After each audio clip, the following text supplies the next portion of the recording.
into it. Whine of the supercharger.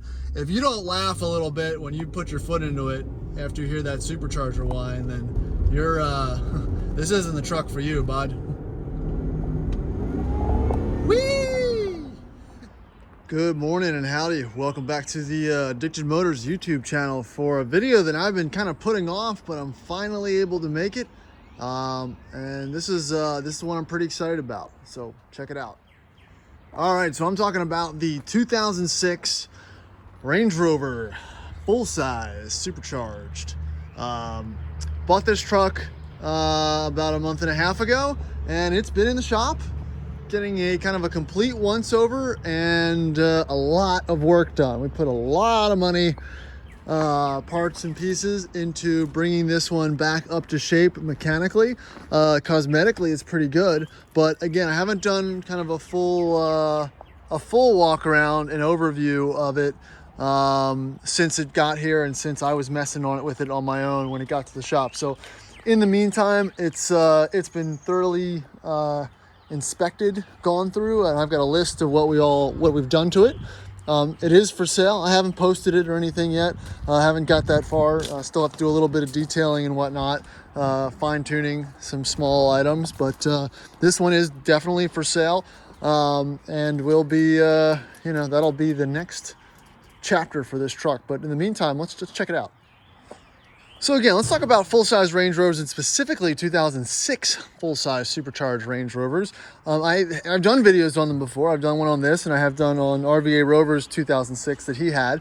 And again, for those who aren't fully up to speed on the oddities of an 06, not exactly a bad thing, but this is a transition year for the full-size Range Rover, at least in the US. You went from I call it the .1 L322, which was heavily BMW based as far as the powertrain, the electronics, and some of the and more of the interior bits, to 2006, where you lost the BMW powertrain for the better. You still had a hybrid of interior materials, and you weren't yet fully in the realm of the 2007 plus, which you kind of get on the LR3's traction management systems and whatnot. So again, you're not losing much. It's just an odd year coming from the earlier and the later models. But it's a good balance of both. And this particular 2006 definitely stood out to me, mostly because I like the color, and two, because it had this awesome factory grille guard with the Land Rover factory beams on it as well. Kind of a rare-ish option that has either been taken off for most of the trucks or discarded or not complete. And yeah, I think Frank likes this one too. Frank, do you like this one? Yeah. But yeah, enough with that. But yeah, so this particular truck, I think it's in pretty good condition. It's only has 130,000 miles, which is pretty low for the most part for these full-size supercharged, because a lot of these are kind of specialty purchased. They're purchased for a task. It's mostly probably by guys and gals who had non-supercharged and used them for commuting to work and going all over the place. And this was the first time that it was offered in this lineup, so it was definitely an uptick special option, especially for the year. And a lot of them have over 200,000 miles on them. And again, when maintained, they are really good trucks. And for the most part, we see them with between 160 and 250 almost. I mean, there's some for sale right now with over 300,000 miles running and driving. So when I say lower mileage, that does pertain to pretty much cars or Land Rovers under 150,000 miles. All right, so let's do a quick walk around of the cosmetics. Paint's in really great condition. I haven't done any buffing or polishing or anything to it yet. That'll happen a little bit later, but not a whole lot of defects. A couple small scratches and scrapes, but nothing outrageous. No major exterior rust. You still have the factory taillight guards, which are awesome, still intact. Also brand new tires. We put brand new Pirelli P0s on here. They've got about 50,000 miles, 50 miles, pretty much. All for me, just putting some test miles on the truck. Slight little scratch there that'll buff out, and a little paint a little paint right there, but again, tailgate's good. Roof's not faded or anything like that. Good on this side too, a couple little bumps, and nothing else really to report on this side. You know, like a lot of these were parked in corporate parking lots and whatnot, so you see a lot of door dings and dents and stuff. So front, everything is intact. These do work. They only work with the high beams, which is something that I found out. Really appreciate a viewer pointed that out to me, because I couldn't get them to work on their own. They have to be used in conjunction with the high beams, so I'm sure that's a safety feature for road regulations. Again, paint on the hood's good. Everything else on the exterior is in pretty good shape. So let's jump into the inside. All right, into the back chariot seating. I don't know what you want to call it, but really great back seats. Leather, really good condition. Actually, all the leather in this truck is in really great condition. It almost looks like no one's ever sat back here. There's a slight indentation here, maybe a baby seat or something in the past, but I've got the rubber mats. It has the ski pass-through cubby, which I didn't even know existed. I was just messing with that a little earlier. It folds out, allows you to put a pair of skis or something in here while you are traveling, and also maintaining your rear seating. But jumping into the back, you've got heated seats, you've got your aux plugs for your little TVs here. All this is completely irrelevant at this point. I do have a set of the factory headphones, but you know, again, I don't know who's going to use that, honestly. All right, jumping out of the back. Actually, there's one more thing I wanted to address. So I still have the limo tint. I took the tint off the front windows and the windshield, which I kind of liked. I'm not gonna lie, I hate it, but I left it on in the back. So let me know in the comments what you think. It obviously, it's a little darker from the inside looking out, but at least on the exterior, I don't know, I think it looks kind of cool. I kind of like the European spec models that have no tint as well, but you know, I grew up in the 90s. I don't hate a little limo tint every once in a while, so I'm keeping it on for now. All right, so let's scoot into the front area. Leather mats, again, which I know I keep pointing out, but finding used vehicles with the factory mats in it is pretty big deal, especially when they cost $200-300 on the secondhand market. So I think that's definitely a value add here. Books intact, they're here. Looks like I have little as the inspection documents, and this other little cool Land Rover booklet, which has the camera, I don't know, some factory stuff probably from the purchase. Again, just some interesting little bits and bobs that come with it. This cup holder will come out. It will come out and function. Most of these do not. Jumping to the inside, again, leather, really great condition, not really cracked or anything like that. You know, it cleans up well. God, man, these are such great seats. Definitely a huge improvement over the LR3. Again, totally different models, but every time you sit in a full-size Range Rover, you just go, this is nice. Yeah, leather dash, great condition. Wood, good condition. Heat, AC, work. Heat steering wheel, work. Heated seats, everything works. Clock works. E-brake, high-low. Again, unfortunately, you have a little bit of this fade on the console just because it's the BMW stuff, unfortunately. Console cubby, both sides, that's functional. The middle cup holder, functional. Nice. And it locks back, which is another big move. Again, you know, there's always issues, but again, I think this one is decently clean. So let's check out, let's fire it up, and I'll talk to you about what we did to it.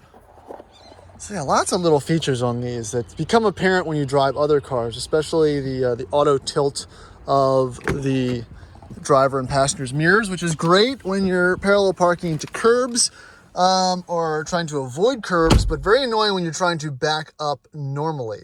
Again, that's kind of, maybe this was really focused to be an around the town car, if you really delve into it. But all right, again, key down here, interesting. I always miss it. Fires right up. I've got a tire warning light, but I mean, all of these have tire warning lights. The tires are fine. The pressures are fine. Idling perfectly. I just put some gas in it, so I definitely have to use it now. No other major messages. No check engine light. Very healthy truck. Very healthy truck, and I'll get into the driving characteristics of it in a little bit. Yes, but again, as far as the interior, here's the difference for those who doesn't know. You've got your high-low toggles down here, which is you just pull it one way for high and low and to disengage. Sport mode, which most people don't realize, even the LR3s have that, just your transmission shift points and whatnot. The truck is currently in low access mode. Your hill descent control, the later models will have a little dongle that twists and turns for your other modes. The other thing that I was learning, kind of going through the infotainment system, I guess there are some supercharged functions that I believe are specific to this model. So the stopwatch, I don't remember seeing that on a full size. Again, this is all if you're a BMW E39 or E31, whatever the other full-size BMW is. You'll recognize a lot of the kind of graphics that are associated with these screens. But again, it is touchscreen. It does work. You've got your 4x4 and on-road, off-road info, stupid old navigation and whatnot. So again, just something I was kind of playing with. But again, nice soft touch materials, brushed aluminum, blah, blah, blah. It's a nice place to be. Heated steering wheel is functional and works. And everything else is nice. Great seating position, comfortable, quiet, just what a Range Rover should be. All right, so I'm going through the list right now. So we put over $5,000 of parts and labor into refreshing this truck to where it is right now. That's a big number, and that's something that most shops won't do. And again, that's why when we kind of go through these videos or the walkarounds, I like to point out the imperfections, but also kind of highlight what we did to get this thing back up to spec. I guess I'm not very good at making money. So let me start with what I can remember off the top of my head. We did the front lower control arms, both serpentine belts, most of the coolant hoses, including the ones around the supercharger. So there's a lot of disassembly and reassembly required on the top end of the motor to get that up and running. I think also the gaskets for the water pump. We did all the differential fluids, at least if the color was fine, but we did top those off. Welded the rear exhaust bracket back into place. It had come loose. The transmission, electronic transmission connector on the side of the transmission was leaking and faulty, so that was replaced as well. What else? All the struts for the rear hatch and the hood were bad, so those were refurbished and replaced as well. Man, what else was there? There was a couple other things. Yeah, but again, a very long list of improvements that had to be made to, again, get this kind of, I'm not want to use the word restore, but back up to good running and drive. Oh, and the tires. Again, that's, you got $1,000 worth of tires on there. The only thing left to do is an alignment. So again, I'm putting some test miles on it, doing the alignment, and then we should be good to go. But that's really it for the walk around of this one. But let's go take it for a spin and test out the performance and the off-road stuff. All right, so let's set off. And the first thing we're going to test is the high-low of the transfer case. Make sure that's functioning properly on some loose ground. Pop her into neutral. Pull it down, going to low range. Put it in drive. And we are in low range. I try to do this with every 4x4 that I test and or sell, because like I said, I can't imagine many supercharged Range Rover owners are dropping down an old 4L and giving her the beans. So it's always good to lube those gears every once in a while. So, but it shifts, it's in, good torque, You know, it's always, again, the one difference I think with Land Rovers and other cars in 4Low is, even in 4Low, you don't have that drivetrain whine and jerkiness. It's still almost as smooth as if you you weren't in 4Low. So let's make sure that I can shift out of it, pop it back into neutral, push back on the button again, and instantly shifts back out of it. So good news.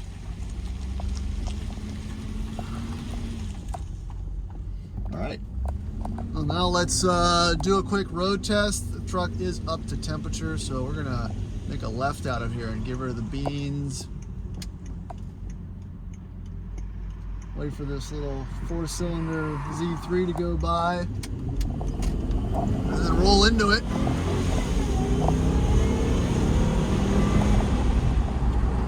Yeah, she's all there on the power meter. That wasn't pushed all the way down into the kick down, but that was, you know, that was into it as much as I felt like at the time. But as far as driving dynamics though, man, new tires, it doesn't beat new tires. That really makes this thing feel, I mean, pretty damn good. Let me do a beans test again. I mean, it just downshifts and goes. It's not the same type of power you might have, let's say, from the turbocharged 4-liter and that SQ7 that I've driven in past videos, but it moves briskly, and it really, you know, it's the type of power you'd expect from a Bentley or something like that, or, you know, it just wafts it. And the whine of the supercharger, if you don't laugh a little bit when you put your foot into it after you hear that supercharger whine, then you're this isn't the truck for you, bud. Whee! It's just like, it scoots. Like I said, it is not the fastest, but it gives it a damn good effort, and that's really all I can ask out of cars these days, because it's not limited by any computer that's telling it to not give it the full beans. It'll do it until it hurts itself. But yeah, it feels great. Ride quality is good. Like I said, the new the front lower control arms is a big deal. All these trucks need them. They're heavy. No one ever does them. You know, they'll last a long time after they've been replaced, and it'll really help that steering feel, because, you know, these do have really good steering feedback and whatnot. It's a big truck, but, you know, it's at least the road handling feedback's pretty good. You're running on 20-inch wheels, so, you know, it doesn't turn in like you know, an E39, but it's not bad at all, actually. You know, big wide steering wheel. The air suspension seems to be doing its job just fine, and you know, it's a nice truck to drive. I want one of these. Again, I know I drive them a lot, but I personally want one of these. I do need the room that the LR3 has, but man, to get up to the cabin and back in a hurry, this doesn't get any better, honestly. I hate how much I like these, and I think it's one of those things that you kind of have to drive and sit in. As soon as you sit in a full-size Range Rover, you're like, oh man, okay, I get it. I know how I have to spend an irrational amount of money on a 15-year-old British truck, because it's just hilarious that they make these. And this isn't even the newest one. I'll be reviewing a 5-liter Supercharged probably the next few weeks, so we got a pair of them sitting at the shop. So, you know, it's pick your poison. But for this particular truck, I think it's pretty well sorted. Like I said, it needs only a few more things for us to market complete. And if you're interested, shoot me an email, addicted.motors.us@gmail.com. I've already received a whole bunch of emails from guys and gals asking about LR3s and some other trucks that we posted here. And that's awesome. I really appreciate it. I don't think there's a whole lot of other people that are doing mechanical restorations and specialty type sales of these. I don't like to use the word sales, you know, just because it, you know, there's implications there. But no, like I said, I'm trying to find decent trucks at a decent price that can be fixed and sold for a decent price to enthusiasts that appreciate stuff like this, because it's an interesting, nice little niche, because they are reliable, nice vehicles when maintained. But for the most part, the one you're going to find randomly on Craigslist or Facebook Marketplace, unless it's got a stack of service records, might not be that truck. So, you know, and also something you can kind of work on yourself, and there's a community to support it. So there's a lot that kind of goes into this thought process and mentality. And that's really all I got for this one. I appreciate you guys watching. Please subscribe, follow me on Instagram for more updates. And I'm going to be doing more Rovers, like it or not. You know, we got a pipeline going, and we're going to find some more. If there's a specific truck you're looking for, let me know as well. I literally bump into them every day. We bought that green 03 L322 at Cars and Coffee last Saturday. We didn't need it, but it was perfect, so we bought it. Like, that's what we're dealing with here. So, yep, appreciate you watching. And the last thing I'm going to do is just show the air suspension functioning, and that'll be it for this video. It's really hard for me to show air suspension functionality because I can't do it from the outside. So I'm lowering it now. And down she goes. Now let's raise it up. Yeah. Yeah. Stole that from Vice Skip Garage, and that moves quick. I mean, that's healthy. All the way up. You know, the front of these always sits a little bit higher, except in the highest mode. So there she is, all the way raised up in all the off-road glory. Check it out. Yeah, thanks for watching.